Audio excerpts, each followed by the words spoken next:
Hi, girls. It's your Aunt Hyde. I was just wanting to do episode number 3 of Storytime with Aunt Heidi. Today's story is going to be The Lorax, which is a little bit tricky to read. So if I stumble a little bit, please forgive me. I will do my very best to make it exciting. But once again, it's called The Lorax by Dr. Seuss. And we'll get started.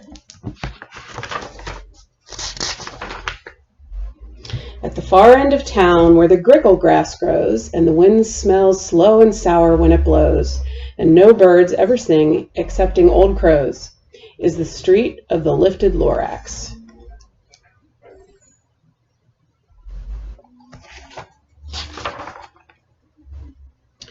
And deep in the grickle grass, some people say, if you look deep enough, you can still see today where the Lorax once stood just as long as it could before somebody lifted the Lorax away.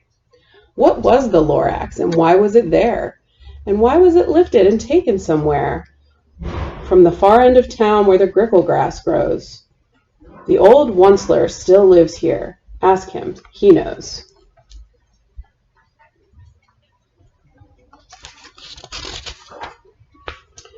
You won't see the Onceler. Don't knock at his door. He stays in his lurkim on top of his store.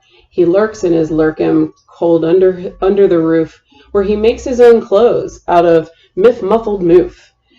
And on special dank midnights in August he peeks out of the shutters, and sometimes he speaks and tells how the Lorax was lifted away. He'll tell you, perhaps, if you're willing to pay.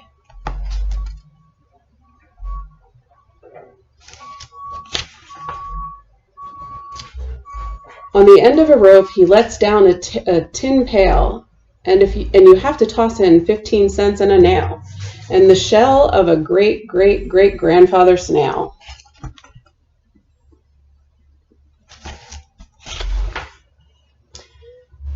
Then he pulls up the pail, makes a most careful count, to see if you've paid him the proper amount. Then he hides what you paid him in his snub, his secret strange hole in his grubulous grub. Then he grunts, I will call you by the whispermaphone, for the secrets I tell you are for your ears alone.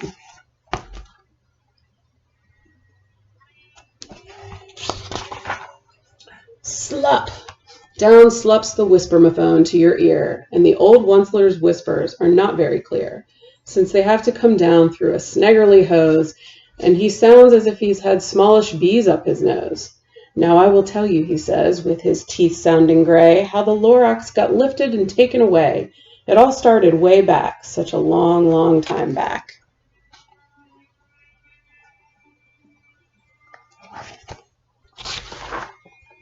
Way back in the days when the grass was still green, and the pond was still wet, and the clouds were still clean, and the song of the swami swans rang out in space, one morning I came to this glorious place. And I first saw the trees, the truffula trees, the bright-colored tufts of the truffula trees, mile after mile in the fresh morning breeze.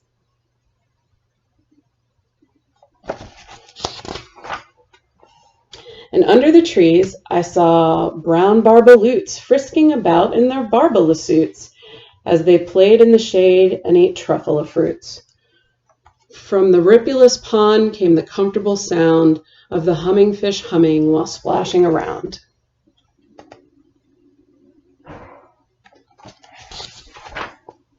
But those trees, those truffula trees, all my life I'd been searching for trees such as these.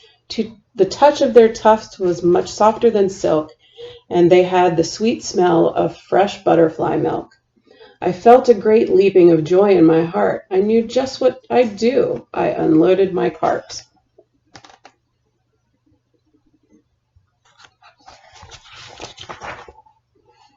In no time at all, I had built a small shop. Then I chopped down a truffula tree with one chop, and with great skillful skill and with great speedy speed, I took the soft tuft and I knitted a thneed.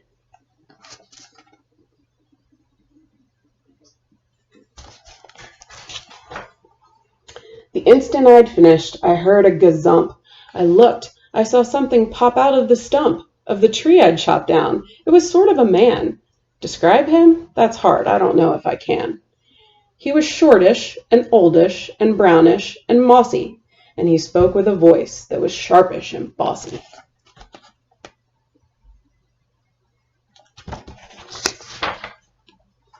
Mister, he said with a sawdusty sneeze, I am the Lorax. I speak for the trees.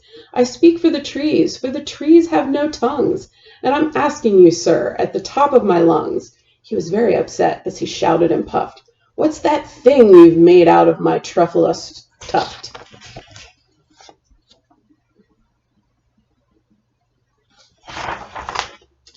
Look, Lorax, I said, there's no cause for alarm. I chopped just one tree. I am doing no harm. I'm being quite useful. This thing is a thneed, a fine something that all people need. It's a shirt, it's a sock, it's a glove, it's a hat. But it has other uses, yes, far beyond that. You can use it for carpets, for pillows, for sheets, or curtains or covers for bicycle seats. The Lorax said, Sir, you are crazy with greed. There is no one on earth who would buy that fool thneed.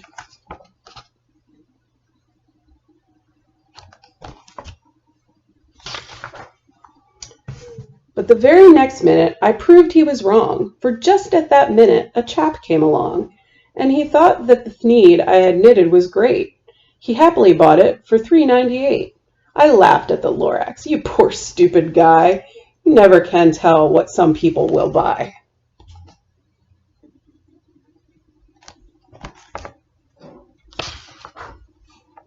I repeat, cried the Lorax, I speak for the trees.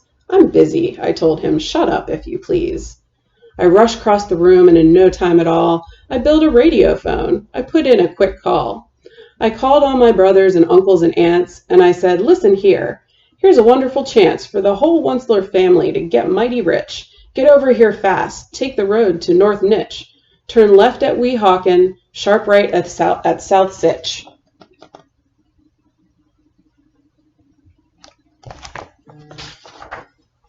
And in no time at all, in the factory I built, the whole Onceler family was working full tilt. We were all knitting thneeds, just as busy as bees, to the sound of the chopping of truffula trees.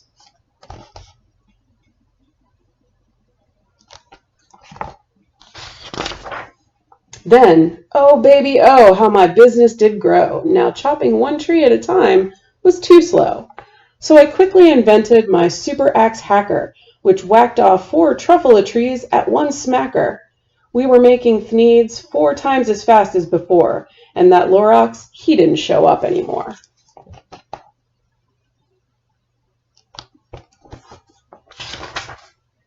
But the next week he knocked on my new office door. He snapped, I am the Lorax who speaks for the trees, which you seem to be chopping as fast as you please.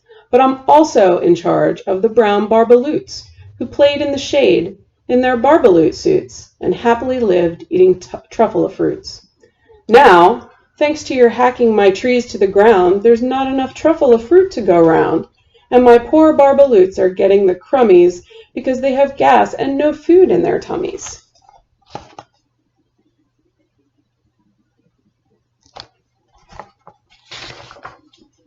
They loved living here, but I can't let them stay. They'll have to find food, and I hope they may. Good luck, boys, he cried, and sent them away. I, the Onceler, felt sad as I watched them all go. But business is business, and business must grow, regardless of crummies and tummies, you know.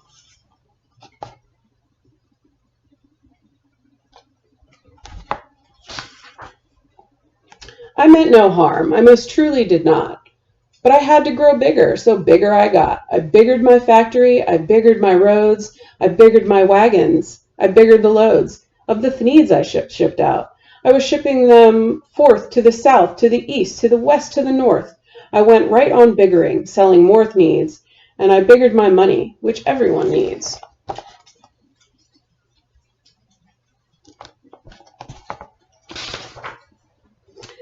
Then again he came back.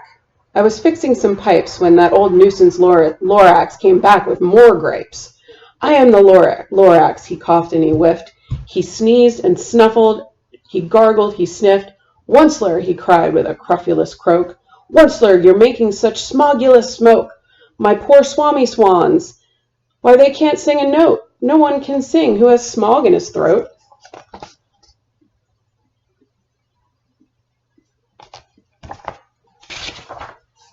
And so, said the Lorax, please pardon my cough. They cannot live here, so I'm sending them off. Where will they go? I don't hopefully know. They may have to fly for a month or a year to escape from the smog you've smogged up around here.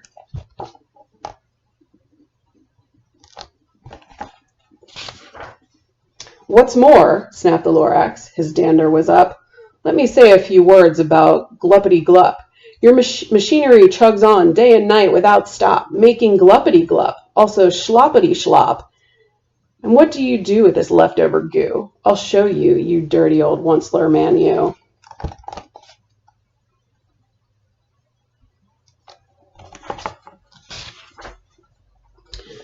You're glumping the pond where the hummingfish hummed. No more can they hum, for their gills are all gummed. So I'm sending them off. Oh, their fortune is dreary. They'll walk on their fins and get woefully weary in search of some water that isn't so smeary.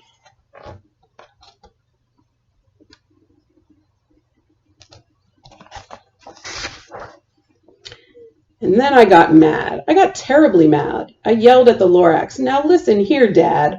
All you do is yap, yap, and say, bad, bad, bad, bad. Well, I have my rights, sir, and I'm telling you, I intend to go on doing just what I do. And for your information, you Lorax, I'm figuring on biggering, and biggering, and biggering, and biggering, turning more truffula trees into thneeds, which everyone needs.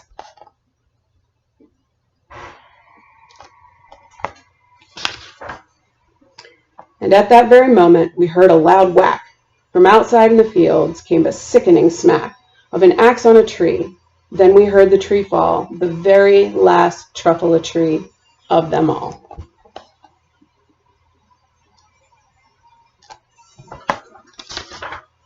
No more trees, no more thneeds, no more work to be done. So in no time, my uncles, aunts, everyone, all waved me goodbye.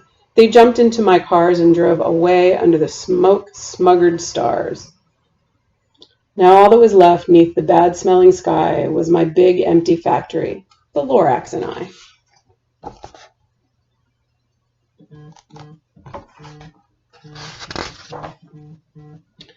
The Lorax said nothing, just gave me a glance, just gave me a very sad, sad backward glance, as he lifted himself by the seat of his pants.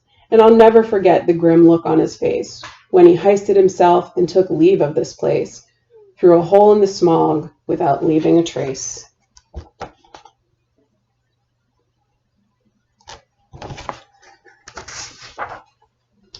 And all that the Lorax left here in this mess was a pile of rocks with one word, unless. Whatever that meant, well, I just couldn't guess. That was long, long ago, but each day since that day, I've sat here and worried away. Through the years, while my buildings have fallen apart, I've worried about it with all of my heart.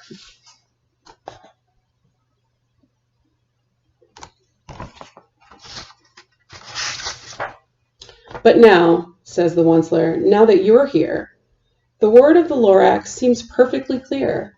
Unless someone like you cares a whole awful lot, nothing is going to get better. It's not.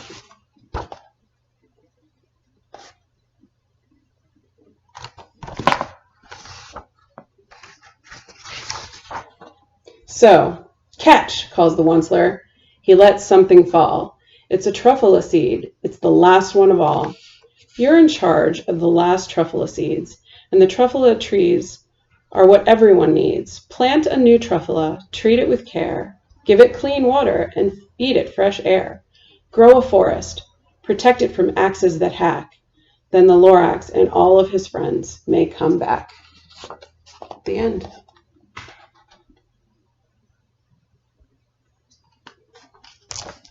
Thank you, girls. I love you. Stay tuned for our next episode.